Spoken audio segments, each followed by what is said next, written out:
My country, in thy day of glory past, a beauteous halo circled round thy brow, and worshipped as a deity thou wast. Where is that glory, where that reverence now?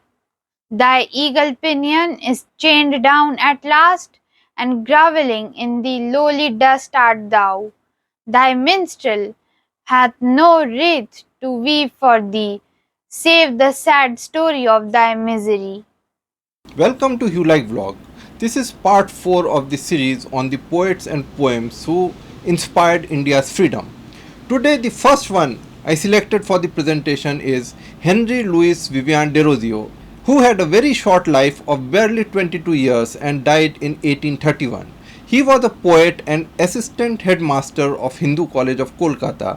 This college later became the famous Presidency College of Calcutta.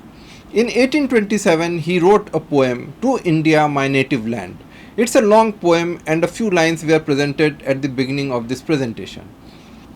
His literary activities and mentoring of his students for free thinking brought about the intellectual revolution in Bengal. It was called the Young Bengal Movement, and his students were known as Derozians. They were fiery patriots.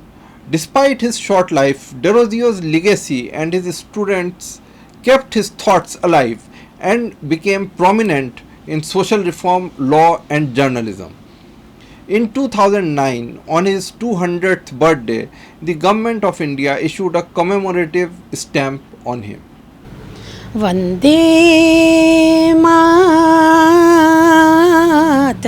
वन्दे मातरं वन्दे मातरं वन्दे मातरं वन्दे मातरं वन्दे मातरं सुजलां सुफलां मलयज शीतलां शस्यश्यामलां मातरं वन्दे मातरं वन्दे मातरं वन्दे मातरं वन्दे मातरं वन्दे मातरं. In the latter half of the 19th century came the poem Vande Mataram. This is a poem or a song written by Bankim Chandra Chattopadhyay.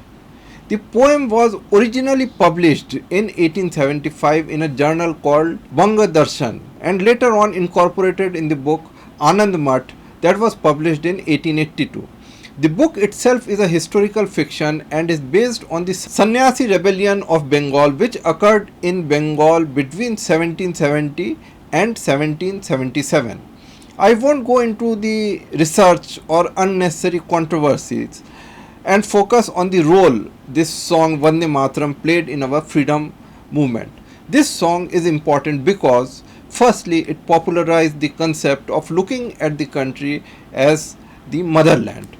By equating the land as mother, it galvanized people against the policies of the British.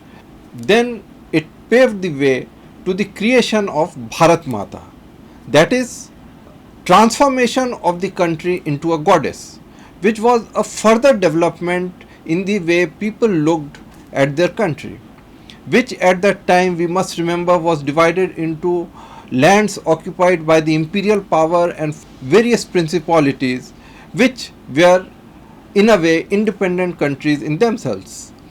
Vande Mataram was recited by Rabindranath Tagore at Congress session in 1896.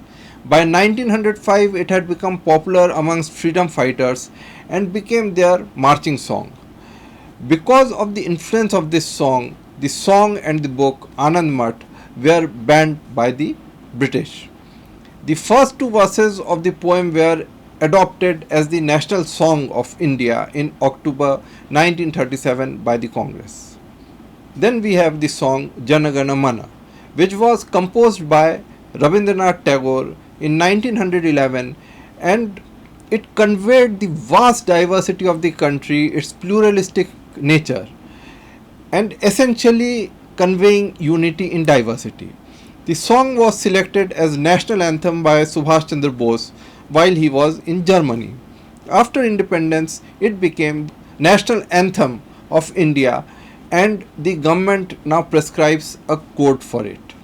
सारे जहाँ से अच्छा हिंदोस्ता हमारा, हम बुलबुले हैं इसकी, ये गुलसिता हमारा, हमारा सारे जहाँ से अच्छा, हिंदोस्ता हमारा. Sare Jahan Se Accha, written by Muhammad Iqbal, who is also known as Allama Iqbal. The song was written in the ghazal style of Urdu poetry. It was first published in 1904. The views of Iqbal gradually changed and his political views tilted towards the Muslim League. However, the song Sare Jahan Se Accha remained popular in India. It was so popular that when India's first astronaut Rakesh Sharma went to space, the then Prime Minister Indira Gandhi in a live telecast asked, "How does India look from above?" And his reply was, "Sare Jahan Se Accha." The tune of the song was refined by Ravi Shankar, the sitar maestro, and it became the quick march tune of the Indian Armed Forces after independence. कदम कदम बढ़ाए जा, खुशी के गीत गाए जा, ये जिंदगी है कौम की, तू कौम पे लुटाए जा. कदम कदम बढ़ाए जा, खुशी के गीत गाए जा, ये जिंदगी है कौम की, तू कौम पे लुटाए जा. तू शेर हिंद आगे बढ़, मरने से फिर भी तू न डर, उड़ा के दुश्मनों का सर, जोशे वतन बढ़ाए जा.